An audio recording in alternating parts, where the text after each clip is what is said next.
بسم اللہ الرحمن الرحیم۔ السلام علیکم ورحمۃ اللہ وبرکاتہ۔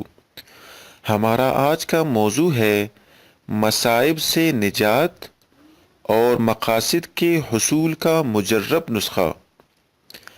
حدیث میں رسول اللہ صلی اللہ علیہ وسلم نے عوف بن مالک رضی اللہ عنہ کو مصیبت سے نجات اور حصول مقصد کے لیے یہ تلقین فرمائی کہ کثرت کے ساتھ لا حول ولا قوت الا باللہ پڑھا کرے۔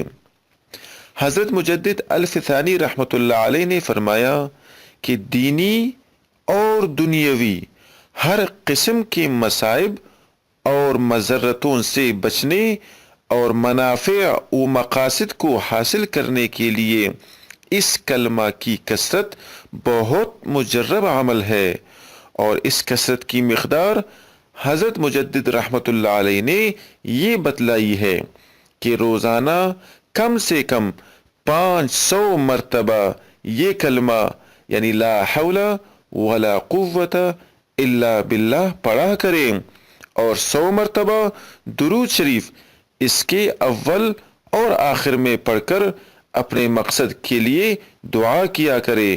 انشاءاللہ وہ ضرور بضرور اپنے مقصد کے حصول میں کامیاب ہوں گے اور مصیبت سے نجات حاصل کریں گے۔ اللہ پاک ہمیں ان باتوں پر عمل کرنے کی توفیق عطا فرمائے۔ دوستو، ہمارا اگلا ویڈیو اس میں ہمارا موضوع ہے نیند نہ آنے والے مرض کو دور کرنے کا نبوی نسخہ۔ دیکھنا نہ بھولیے، اور اس ویڈیو کو آگے شیئر بھی کریں اور ہمارے چینل کو سبسکرائب کریں۔ یہ خیر کا کام ہے، اس میں آپ کا حصہ ہوگا اور آپ کو اس کا بھرپور اجر ملے گا۔ وما علینا الا البلاغ۔